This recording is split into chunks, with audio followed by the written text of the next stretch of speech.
I did want to mention a few other pieces of legislation that were enacted and were sent to the governor. A couple of them had to do, and there's a list that if you haven't seen it, I will send it around. But I won't go into all the bill numbers, okay? But a couple of bills dealt with leave. As you know, state employees have been allowed for many years to, in cases of disaster, to volunteer with Red Cross, Blue Cross. There we go, Dan. With Red Cross, and this expands the list of organizations that could be accessing the state employee pool in times of disaster. And as you well know, we've had our share of disasters between hurricanes and floods and the big freeze and then COVID during the last couple of 3 years. And then there's a bill similarly for those who were called out of reserve into military status, that they could get some extra leave credit. There's a bill that was passed to provide an additional leave pool. And thanks to Jan for looking at that. Will add some administrative complexity for agencies, but it creates a separate pool for family leave. And it was driven by folks having to go during COVID and take care of loved ones, and that maybe they weren't sick, but their loved ones were, and they needed that extra time to be able to provide the needed care. There was also, and we heard Jennifer talk about allowing a retiree on the board. That's a big deal because there are only 3 elected members on the ERS board. And so one of them may be now a retiree. So that's, like I said, significant. There were several bills dealing with holidays. None of them passed. So we have, pretty fair number of holidays as state employees, and that remains the same. I think that I won't neglect to talk about this, and Ann's going to want to talk about it too, but the pay raise provisions. There were several agencies that during the LAR process, the legislative appropriations request process, requested targeted pay raises for specific groups of their employees. Most of those agencies did get some or all of their requests met by the legislature during the appropriations process.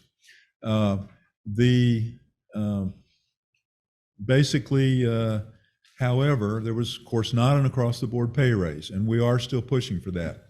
But there was also an adjustment, the recommendations that are done on a biennial basis by the state auditor's office of the state classification schedule.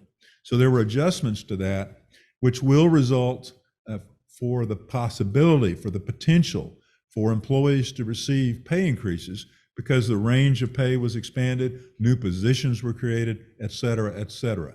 So I'm not going to dive into the weeds on that. I'm still looking at that myself and trying to figure out what all happened.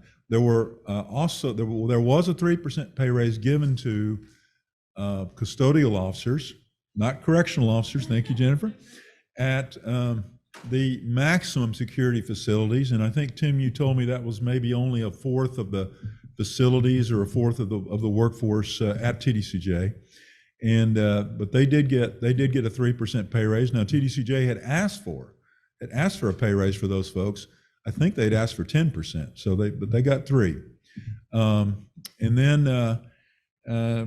well, I think Ann's going to delve into this a little bit more, but we are going to continue to ask for, in one of these special sessions, that there be added to the call.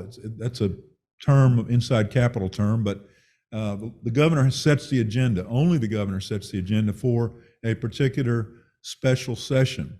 And we hope, will add as an item called adding to the call of that special session, either the one this summer that he says we're going to have, or the one in the fall we're going to say, that he'll add a pay raise for state employees to that.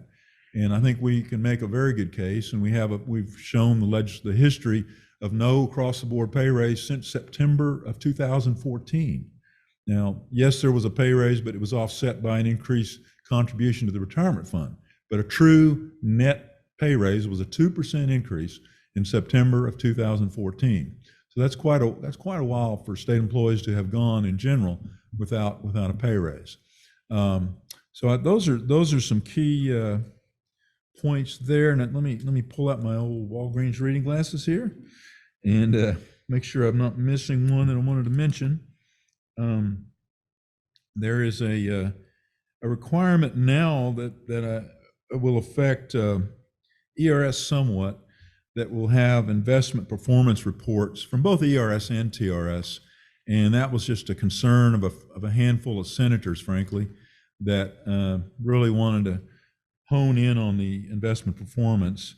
But if you look at ERS's long-term record, if you look at a 30-year history, they're well above 7% in their return. So there's also Senate Bill 1071, which enhanced disability retirement benefits for law enforcement officers under ERS. And there was talked about the military leave, and there is a bill by Representative Anchia, which was House Bill 3898, which requires the state and employees' cumulative contribution to the pension fund to equal or exceed the actuarially required rate. And that bill might have some implications, but at the current time it won't, because of the additional money, the legacy payments that the legislature has committed to. Let's see, I think there was one other. There's a bill providing workers' comp to those state employees who contract COVID at their jobs. And that is of significance to those working in institutions, as you know, not just in prisons, but in state-supported living centers. So there were a variety of bills affecting state employees, not a great number, but a variety of bills that we tracked the entire session. And we had a more expansive list on our website. And as we see the governor sign or not sign or let become law these various bills, you will be able to see that on, thanks to Hannah, on the TPEA website. So do regularly go to tpea.org and regularly open up your weekly email that we send around, and you will see some legislative updates there. Now, in general, this session was unique, and we always say they're unique, but this one had everything from the big freeze, freezing out the legislature for a whole week, and they only have 140 days to do all that they have to do. And maybe that's why this time they only passed about 1,000 bills instead of, about 1,400, I think, that they usually pass. But basically, it was a very challenging session in terms of actually being able to see members and see staff. We would every day, and I wish I would have brought one of my little bands with me, but every day you had to go in, Ann and I did, and get tested for COVID. And believe it or not, one time the test came back for me inconclusive. So I had to get tested again. So anyway, that was a 20-minute deal, and then you had security to go through. So each and every day that you might want to go to the Capitol, you had to plan ahead to make sure you allotted an extra half an hour or so. In addition to that, half of the House, it seemed like, well, maybe not half, but a large percentage of House offices were closed. They had a sign up that said, call us, and in some cases, they weren't even working in their office in the Capitol for a good part of the session at all. It was a matter of trying to set up appointments, and that is always tricky, as you might imagine. And on the Senate side, similarly. So, but the Senate was even stricter than the House as far as being able to access people. So it was a very challenging session for someone like me who likes to kind of wander the halls and catch people and tackle people and et cetera. And I think Ann experienced that too, that we're both people that try to, take advantage of situations where you can visit with folks. So it was one of our more challenging sessions. And thank every one of you that was did what you did to contact legislators. Carol especially, I remember you wrote a letter early on as soon as we asked, and you called or wrote your legislative offices. And so thank you very much. And we're going to be trying to do more of that going forward.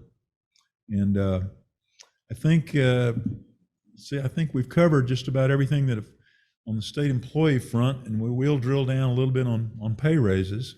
But and I think Jennifer's laid the cautionary flag out there by talking about the fact that next regular session, will likely deal with health benefits, and we'll have to prove up all over again how very sophisticated the management of and effective the management of the health plan has been by ERS. And that goes back to Joe's days even, and Ann's days there. The competitive bidding is you can ask Colleen over here going through a competitive bidding process, and it's a very rigorous process that they subject vendors to, and and they've come up with some great bids as a result. In addition to that, their ongoing monitoring and interaction with the vendors and with the health plan is very proactive. So thank you, ERS, for a very good job of managing that health plan.